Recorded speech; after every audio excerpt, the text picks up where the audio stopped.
Social മീഡിയയിൽ എപ്പോഴും ചർച്ചയാകുന്ന താരങ്ങളാണ് നടി മഹാലക്ഷ്മി, നിർമ്മാതാവ് രവീന്ദ്ര ചന്ദ്രശേഖരനും. 2022 ഇരുവരുടെയും വിവാഹ ചിത്രങ്ങൾ പുറത്തു വന്നതോടെ ഇരുവർക്കും നേരെ വ്യാപകമായ ട്രോളുകളും പരിഹാസ കമന്റുകളുമാണ് വന്നത്. ഇരുവരുടെയും രണ്ടാം വിവാഹമായിരുന്നു ഇത്. ആദ്യ വിവാഹ ബന്ധത്തിൽ മഹാലക്ഷ്മിക്കൊരു മകനുണ്ട്. മഹാലക്ഷ്മി പണത്തിന് വേണ്ടിയാണ് ഈ വിവാഹം കഴിച്ചതെന്നാണ് ആക്ഷേപം വന്നത്. എന്നാൽ കുറ്റപ്പെടുത്തലുകളും മുൻധാരണകളും അവഗണിച്ച് ഇന്നും സന്തോഷമായി ജീവിക്കുകയാണ് ദമ്പതികൾ.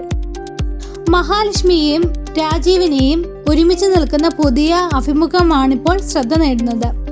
വിവാഹത്തെക്കുറിച്ച് ഇരുവരും മനസ്സ് തുറക്കുന്നു. രവീന്ദ്രന്റെ വണ്ണം തന്നെ ഒരിക്കലും ആശങ്കപ്പെടുത്തിയിട്ടില്ലെന്നാണ് മഹാലക്ഷ്മി പറയുന്നത്. വണ്ണം ഒരു കുറവായി കാണേണ്ടതില്ല, ഞങ്ങൾക്കതിൽ പ്രശ്നമില്ലെന്ന് ഇവർ ഇതിൽ പറയുന്നു. ഞാൻ അദ്ദേഹത്തോട് സന്തോഷമായി ജീവിക്കുന്നു. ഇനി എന്തെങ്കിലും പ്രശ്നമുണ്ടെങ്കിൽ താൻ അത് പറയുമെന്ന് മഹാലക്ഷ്മി വ്യക്തമാക്കി. വണ്ണമുണ്ടെന്ന് കരുതി ഇദ്ദേഹത്തെ ആരോഗ്യ പ്രശ്നങ്ങളൊന്നുമില്ല. പ്രൊഡ്യൂസർ ആയതിനാൽ ഒരുപാട് പണമുണ്ടെന്ന് ആളുകൾ കരുതും. പക്ഷേ അത് തെറ്റായ ചിന്തയാണ്. പ്രൊഡ്യൂസർമാർക്ക് ഒരുപാട് പ്രശ്നങ്ങൾ ഉണ്ടാകും. മൊത്തം പടവും ഒരു സിനിമയിലേക്ക് കൊടുത്ത് ആ പ്രൊജക്റ്റിനെ വിശ്വസിക്കും. പടം വിജയിച്ചാൽ നേട്ടമുണ്ടാകും, അല്ലെങ്കിൽ എന്നും സംഭവിക്കാമെന്ന് മഹാലക്ഷ്മി ചൂണ്ടിക്കാട്ടി. ഭർത്താവ് അടുത്തിടെ ഒരു കേസിൽ ജയിലിലായിരുന്നപ്പോൾ താൻ ധൈര്യത്തോടെ നിന്നുവെന്ന് മഹാലക്ഷ്മി പറയുന്നു.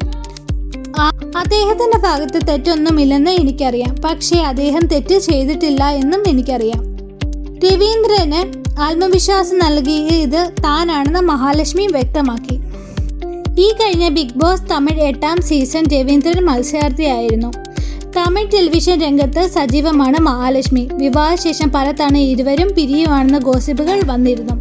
എന്നാൽ ഗോസിപ്പുകൾ ഇരുവരും കാര്യമായൊന്നും എടുത്തില്ല. സോഷ്യൽ മീഡിയയിൽ സജീവ സാന്നിധ്യമാണ് രവീന്ദ്രൻ. പലപ്പോഴും ചില വിവാദങ്ങളിൽ രവീന്ദ്രൻ പെടാറുമുണ്ട്.